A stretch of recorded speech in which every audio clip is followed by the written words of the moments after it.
तो last lecture में हमने देखा था कि हमारा मतलब ये कि ये जो होता है नीचे वाला, ठीक है, ये अपना ड्यू पॉइंट होता है और ये अपने सारे लोकस होता है बबल पॉइंट का। ठीक है, ये ड्यू पॉइंट का लोकस होता है कि जैसे प्रेशर था, जब प्रेशर हमारा कम था तो यहाँ वेपर था, और जैसे अपन प्रेशर बढ़ाएंगे बढ़ाएंगे बढ़ाएंगे बढ़ाएंगे बढ़ाएंगे बढ़ाएंगे, जैसे पिस्टन वाले का समझो, पिस्टन से इसको हमने, हाँ, जैसे हमने पिस्टन वाले से समझा था कि अगर हमारा पिस्टन है और इधर इधर आ गया है वो, तो इधर प्रेशर हमने इंक्रीज़ कर दिया है, तो जैसे यहाँ समझो वेपर थे, जैसे ही प्रेशर इंक्रीज़ किया तो यहाँ पहला अपना वेपर का बबल फॉर्म होगा। तो इसे अपन बोलते हैं कि पहले प्रेशर कम था और जैसे हमने कंप्रेस की तो पहला लिक्विड का ड्रॉप बना, पहला अपना लिक्विड का ड्रॉप बन गया था, तो इसे हम कहेंगे ड्यू पॉइंट। और जब हमने क्या किया, जब प्रेशर बहुत ज़्यादा है, समझो कंप्रेस किया हुआ है, हाँ, और जब हम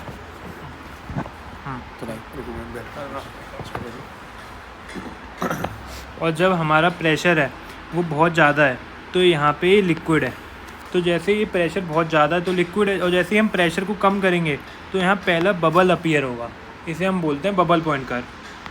ठीक है, ये हमारा इस कंपोजिशन पे, इस पर्टिकुलर कंपोजिशन पे हम बात कर रहे हैं, लेकिन हम क्या कर सकते हैं कि पूरे को वो कर सकते हैं, क्या नाम है, कि इसके बीच में जो होगा ये पूरा बबल पॉइंट कर्व है, ये ड्यू पॉइंट है, तो इनके जो बीच में अपना पूरा VLE सिस्टम एग्जिस्ट करेगा। बबल पॉइंट नीचे वाला है, ऊपर वाला बबल पॉइंट है, नीचे वाला वो है ड्यू पॉइंट। ठीक है, इसमें नीचे ड्यू पॉइंट है और ऊपर बबल पॉइंट। हाँ, टेम्परेचर में, हाँ नहीं, पी और बस इस कंपोजिशन और टेम्परेचर हमारा कांस्टेंट है। तो इसमें ऊपर ड्यू पॉइंट, नीचे बबल पॉइंट है। नीचे ड्यू पॉइंट है, ऊपर बबल पॉइंट है। ठीक है, ठीक है। अब हम वैसे ना, जैसे प्रेशर था उसको इंक्रीज़ करते जाओगे तो फर्स्ट लिक्विड का ड्रॉप अपीयर होगा, वेपर है तुम पे, तुम जैसे प्रेशर कंप्रेस करते जाओगे फर्स्ट लिक्विड का ड्रॉप अपीयर होगा, उसे ड्यू पॉइंट बोला। और जब प्रेशर कम था तो अपना नहीं, जब प्रेशर ज़्यादा था तो पूरा लिक्विड है वो, और फिर तुम जैसे ही उसको रिलीज़ करते जाओगे तो वैसे ही एक बबल फॉर्म होगा, तो वो ऊपर वाला बबल पॉइंट है, वेपर का बबल ना। हाँ, वेपर का बबल। ठीक है, तो और इसे इधर क्या होता है, ये पूरे ड्यू पॉइंट में अब क्या, जैसे तुमने कोई फीड डाली तो लगभग, अगर ड्यू पॉइंट में बात करूँ, जैसे फीड हमने डाली है तो ड्यू पॉइंट में लगभग पूरी फीड अपनी वेपर ही होगी और एक लिक्विड की ड्रॉप होगी। ठीक है, तो इसमें जो मतलब अपन ने डाला है, Z डाला है, तो Z ही अपना YI के बराबर हो जाता है इस केस में।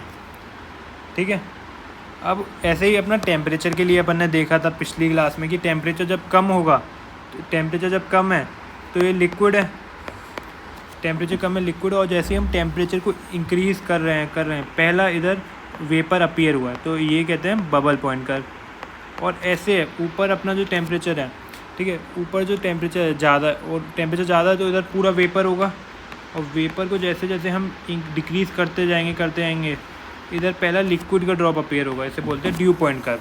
ठीक है, और इधर क्या है कि जो पूरा लगभग, और अपना जो बबल पॉइंट है मतलब लिक्विड ज़्यादा है, ठीक है, मतलब पूरा लिक्विड, मतलब बबल पॉइंट में क्या पूरा लिक्विड ही है और एक बबल का वेपर है, तो अपना जो Z होता है अगर हमने डाला तो XI ही बराबर लेते हैं। ठीक है, और इसको बोलते हैं TX1 डायग्राम, और इसको बोलते हैं TY डायग्राम। ठीक है, TY1 TX1। तो ये पूरा अपना था जो अपन ने पिछली क्लास में देखा था। ठीक है, और ये राउल्ट लॉ का हमने फाइनल एक्सप्रेशन देखा था कि partial pressure is equals to XI P sat, YIP is equals to XI P sat. ठीक है, ये देखा था, और अपन ने ये देखा था PB is equals to sigma XI PB sat देखा था कि अगर क्या नाम है, जैसे अगर हम पे बबल पॉइंट निकालना है, ठीक है, अगर हमें बबल पॉइंट दिया हो, बबल पॉइंट पूछ रहा है, तो इसका मतलब कि वो टेम्परेचर, अगर हमें बबल प्रेशर पूछ रहा है, अगर देखो T या तो गिवन क्या होगा, गिवन XI गिवन होगा या फिर टेम्परेचर और प्रेशर गिवन होगा। ठीक है, और पूछेगा क्या, YI पूछेगा, यहाँ अगर टेम्परेचर गिवन होगा तो प्रेशर पूछेगा, और यहाँ अगर प्रेशर गिवन होगा तो टेम्परेचर पूछेगा। ठीक है, अगर एक्स आई गिवन है और टेम्परेचर प्रेशर में से एक चीज़ गिवन होगी, ठीक है, हम बबल पॉइंट निकालना, मतलब क्या है बबल पॉइंट, मतलब अपना पूरा ज़्यादा से ज़्यादा इधर लिक्विड होगा, वेपराइज होने वाला है अब। और हाँ लिक्विड होगा, ऊपर एक बबल होगा, ठीक है, नीचे लिक्विड ही होगा, बबल होगा, तो इधर एक्स आई गिवन होगा बबल पॉइंट के लिए, एक्स आई क्योंकि लिक्विड ही है अपन पे ज़्यादा, तो एक्स आई अपन को लिक्विड, मतलब ये बबल पॉइंट का केस होगा, और वाई आई निकालना होगा और पी टी निकालना होगा यहाँ पे, ठीक है। और इसका जो फॉर्मूला रहता है वो होता है P B is equals to X I P I sat, ठीक है। और कंपोजिशन कैसे निकालते हैं अपन, राउल्ड लॉ से। एक इसका एग्जांपल देखेंगे। फिर ड्यू पॉइंट का जो फॉर्मूला रहता है वो ये रहता है, ठीक है, P D is equals to 1/y1 P sat upon 1/y1 P sat plus y2 upon p2 sat, ठीक है। और इससे राउल्ड लॉ से अपन वो निकालते हैं, क्या नाम है, राउल्ड लॉ से फिर अपन इसी एक्स कंपोजिशन निकालते हैं। तो इसका मतलब क्या है, देखो मान लो अगर तुम्हें एक्स आई दिया है, टेम्परेचर गिवन है, ठीक है, अगर तुम्हें लिक्विड की कंपोजिशन गिवन है तो इसका मतलब, और टेम्परेचर भी गिवन है, एक्स आई गिवन है मतलब लिक्विड की कंपोजिशन तुम्हें गिवन है और टेम्परेचर गिवन होगा, और पूछेगा क्या, वाई है मतलब वेपर की और प्रेशर पूछेगा, तो ये वो हो गया, समझे। इक्विलिब्रियम पे तो प्रेशर सेम होगा ना। हाँ मतलब इक्विलिब्रियम पे प्रेशर से मैं बोल रहा हूँ कि वो गिवन क्या कर देगा, मान लो उसने एक्स आई गिवन दे दिया और टेम्परेचर वो गिवन देगा, ठीक है। तो पूछेगा वाई आई और प्रेशर। अब कौन सा, देखो एक्स आई गिवन है ना, तो एक्स आई मतलब क्या होता है कि अपने पास लिक्विड है, और लिक्विड किस में होता है, बबल वाली कंडीशन में सारा लिक्विड होता है, हाँ। और एक वेपर होता है, तो इसका मतलब वाई, ये बबल प्रेशर पूछ रहा। और अब अगर पे एक्स आई और पी पूछे, एक्स आई और पी दिया होगा, एक्स आई मतलब बबल वाली कंडीशन है, पी दिया है, तो क्या पूछेगा, बबल टेम्परेचर और तो नहीं, बबल टेम्परेचर और कंपोजिशन। हाँ। अब जैसे ड्यू पॉइंट है, उसमें वेपर है, सिर्फ एक ड्यू अवेलेबल है, तो मतलब वाई आई गिवन होगा उस केस में, वाई आई और टी गिवन है, तो पूछ कर रहा होगा ड्यू प्रेशर, तो एक्स आई और पी, तो ऐसे कंडीशन। अब जैसे एक एग्जांपल कर लेते हैं कि हमको एंटोनी इक्वेशन देगा। एंटोनी इक्वेशन होता क्या है? ये L N P sat is equals to A minus B upon T plus C, sir क्या है? ठीक है। अब ये क्या है कि मतलब P saturated, A minus B upon T plus C, कि ए पी सी पैरामीटर होता है, टी अगर तुम रखोगे तो तुम्हारा उस कंडीशन पे उसका उस पर्टिकुलर कंपोनेंट का वेपर प्रेशर आ जाएगा, ठीक है। अब उसने क्या किया है, उसने पहले बोला 75 डिग्री सेल्सियस पे पी वर्सेस x1 और पी वर्सेस y1 का ग्राफ प्लॉट करा, ठीक है। तो अब क्या है, जैसे पी है, प्रेशर पूछ रहा है वो अलग अलग कंपोजिशन पे, पी वर्सेस x1 तो यही हुआ, तो पहले मैंने x1 मान लिया, चलो x1 मान लिया 0.2, ठीक है, और x2 कितना हो जाएगा 0.8, x1 0.2 माना x2 0.8 हो जाएगा। तो पी बी का फॉर्मूला क्या होता है,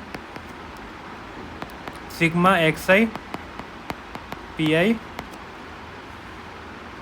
दिया हुआ क्या क्या है, ए बी सी दिया हुआ है। हाँ ए बी सी गिवन है, और जो अपना टोटल प्रेशर का फॉर्मूला होता है उसके केस में, किसके केस में, अगर मैं x1 का वो करूँ, मतलब पहले मैं p और x1 है, x1 कौन से वाले के लिए होता है, गिवन होता है बबल के लिए, क्योंकि बबल में पूरा लिक्विड होता है, तो x1 और ऊपर एक वेपर होता है, तो x1 गिवन मान लिया, x1 0.2 x2 0.8 है, तो मैं पी भी ढूंढूंगा, पी बबल प्रेशर का ये फॉर्मूला होता है।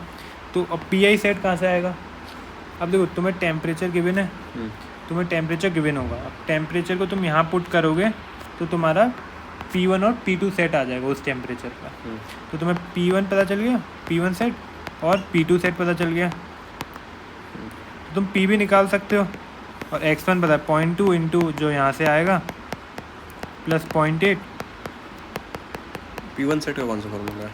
P1 सेट इसी से आएगा ना, हाँ सर, P1 सेट है तो क्वेश्चन में गिवन है। हाँ, ये क्वेश्चन में क्वेश्चन में गिवन हो गया तो P1 सेट निकालने के लिए टी की वैल्यू डालना पड़ेगा। हाँ, और कितना दिया हुआ है 75, अच्छा 75 रखेंगे, हाँ केल्विन में ना, हाँ नहीं डिग्री में दिया है ना, देखो T/डिग्री, हाँ। और यहाँ पे प्रेशर किस में आएगा, किलो पास्कल में, तो P1 सेट वहाँ से आ गया, P2 सेट भी आ गया, P2 सेट आ गया, तो ये टेम्परेचर इधर डालना इधर नहीं डालना, ये कैसे पता चला? मतलब इधर भी तो टेम्परेचर है। हाँ, तो इधर भी डालेंगे ना, सेम टेम्परेचर डालेंगे, सेम टेम्परेचर उसने बोला मिक्स, ठीक है। P1 सेट P2 सेट आ गया। हाँ, P1 सेट P2 सेट आ गया। अब तुम्हें PB का फॉर्मूला पता है। अब तुम XI अपने हिसाब से अज्यूम करते रहोगे 0.2 0.8, ठीक है। जैसे मान लो,